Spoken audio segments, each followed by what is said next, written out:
ഇവാഞ്ചലിയും അനുദിന സുവിശേഷ വിചിന്തനം.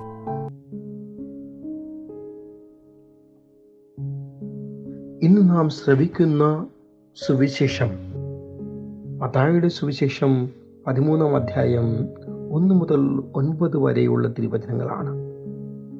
വിധക്കാരൻ്റെ ഉപമയെക്കുറിച്ചാണ് ഇന്നത്തെ തിരുവചനം നമ്മോട് സംസാരിക്കുക.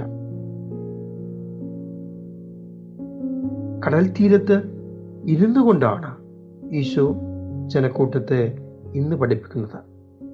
അവൻ പറയുന്നത് പലതും ഉപമകൾ വഴിയാണ്. മണ്ണിൽ ജീവിക്കുന്ന മനുഷ്യനോട് വീടിനെക്കുറിച്ച് ഈശോ വാചാലനായി സംസാരിക്കുന്നു.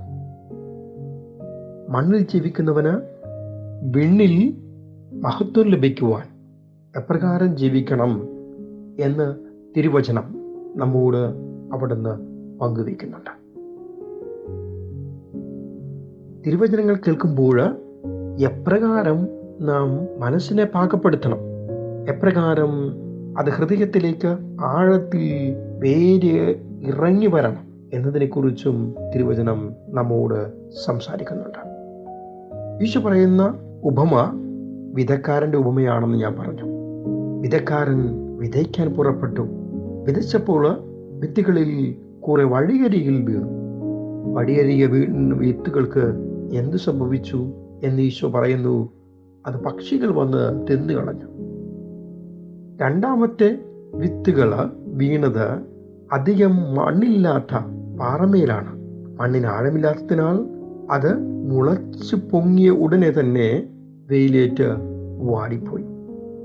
വേറെ ചിലത് മുൾച്ചെടികൾക്കിടയിൽ വീണു. ഭാഗ്യമെന്ന് പറയട്ടെ, മുൾച്ചെടികൾ വളർന്ന് അതിനെ ഞെരുക്കി കളഞ്ഞു. എന്നാൽ വേറെ ചിലത് നല്ല നിലത്ത് വീണു. അത് 100 മേനി വിളവ് നൽകി. ക്രിസ്തു വചനം നമ്മുടെ ഹൃദയത്തിൽ വീഴുമ്പോൾ സംഭവിക്കുന്ന മാറ്റങ്ങളെക്കുറിച്ചാണ് ഈശോ നമ്മോട് പ്രതിപാദിക്കുക. നിലം നിന്റെ ഹൃദയമാണ്. നിന്റെ ഹൃദയമാകുന്ന നിലത്തില് അനുദിനം ദൈവം തൻ്റെ വചനങ്ങൾ പാകാറുണ്ട്. വിത്തെപ്പോഴും 100% വിളവ് നൽകുന്നതാണ്. പക്ഷേ നിലത്തിനാണ് കുറവ്, നിന്റെ ഹൃദയത്തിനാണ് കുറവ്. നിന്റെ ഹൃദയത്തിന്റെ കുറവുകൾ നികത്തി വിത്തുകളെ സ്വീകരിക്കുവാൻ നീ തയ്യാറാകുമ്പോൾ, വചനത്തെ ഏറ്റെടുക്കുവാൻ നീ തയ്യാറായി കഴിയുമ്പോൾ, ഈശോ ഉറപ്പ് നൽകുന്നു 100 മേനിയും 60 മേനിയും 30 മേനിയും വിളവ് നൽകുവാൻ അതിന് കഴിയുമെന്ന്.